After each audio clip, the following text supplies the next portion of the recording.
Okay, so the only section that I'm talking about is 3.5. So we're going all the way back to chapter 3. This was a section we skipped when we first went through this because I said we'd talk about it later. So later has now come. And 3.5 is about material cycles. So these are sometimes also called biogeochemical cycles, and they're related to nutrient cycles as well. So we're looking primarily at carbon, nitrogen, phosphorus, but water is also one of the cycles. So hopefully you're familiar with the hydrologic cycle, aka the water cycle. Some things to note about this: it happens on a pretty big scale because we're talking globally. The sun evaporates about 496,000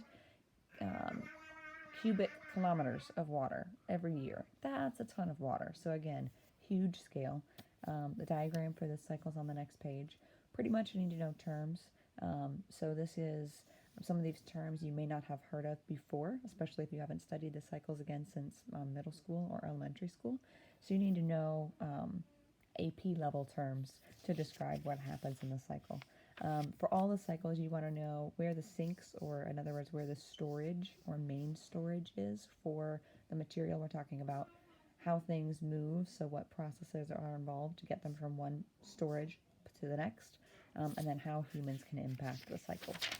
So we'll talk more about humans impacting water cycle specifically later, but here's a figure of the cycle. So precipitation, I know you're familiar with.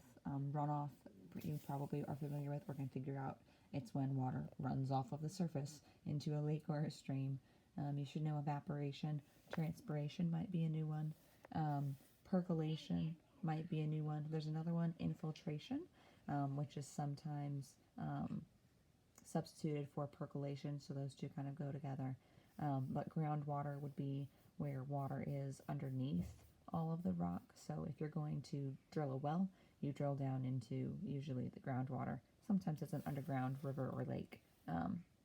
But anyway, there we go. That's the water cycle. Carbon cycle, we've kind of talked about this a little bit because we talked about the relationship between photosynthesis and cellular respiration. So that's right here.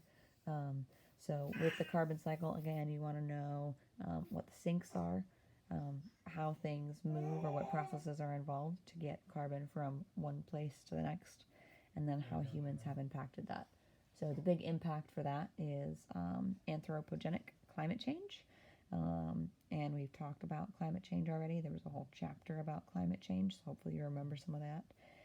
But one of the big sinks for carbon are fossil fuels, so coal, oil, and natural gas. A temporary storage space for carbon are organic organisms like plants. Rock stores some carbon, but it's difficult for carbon to get back into rocks. That doesn't happen very often. So the atmosphere has a ton of carbon in it. So again, you should be familiar with the cycle and what it looks like.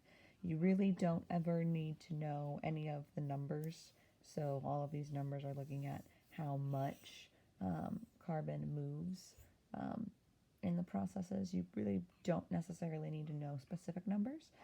It might be good to know overall which storage space is the largest or which processes help move carbon the most, because you might get a question that says, if you do this, then what happens?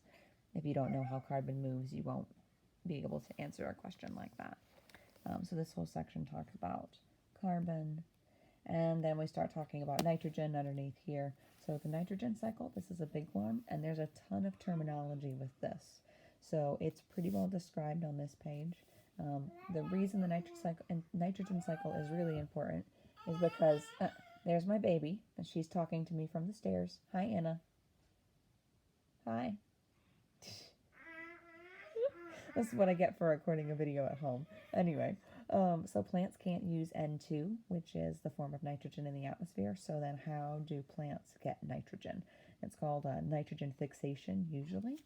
And you can read the description of it here. The figure's on the next page. You want to be really familiar with this figure. And like I said, there's lots of terms that you may not remember or have heard of before. So ammonification, nitrification, denitrification, assimilation, eutrophication. That one should sound familiar. We've talked about that before. So remember, eutrophication is when Usually we think of fertilizer running off into a body of water, and that increases the amount of limiting factors like phosphorus or nitrogen, depending on the habitat, to make the water more nutrient rich, which by itself isn't necessarily a problem. It's what comes after that that is problematic, because if you increase the level of um, nutrients in the water, then you have more plant growth and more bacteria and algae growth. Most specifically algae growth, because the things that are limited in the water to grow initially are the producers. So when algae are able to grow more quickly and plants grow more quickly, then that increases what feeds on them, which are primarily bacteria. And although all the plants are producing oxygen, the bacteria use oxygen to eat the dead plants and break down matter. So they use all the oxygen in the water and they deplete the oxygen. That's why eutrophication is a problem. So remember the term algal bloom and algae blooms. This table would be good for you to review as you're looking at the figure. It has different forms of nitrogen and the chemical compounds. You need to know some of the differences between these and which form plants can use, what forms found inside or live organisms, what kinds found in the atmosphere, what kind we put into fertilizer, those kinds of things. So you don't have to memorize this word for word, but in general, you want to have the key idea out of the characteristics. Okay. The last process is the phosphorus cycle, and phosphorus is sometimes called a one-way path. The big reason for that is that phosphorus doesn't have a form that exists in the atmosphere, so it's pulled out of the ground from rocks, and then eventually it makes its way to bodies of water where it forms sedimentation, so it forms new rocks, and eventually at some point, hypothetically, then those rocks get brought up and those get mined and used as phosphorus that plants and animals use. So it's kind of a one-way path. So again, you want to know the figures, you want to know the table about nitrogen, and for each cycle you want to know how humans can impact it, and we'll talk about that more in class. And the movement of things from one place to the next within the cycle. Okay, and we'll talk about this this coming week.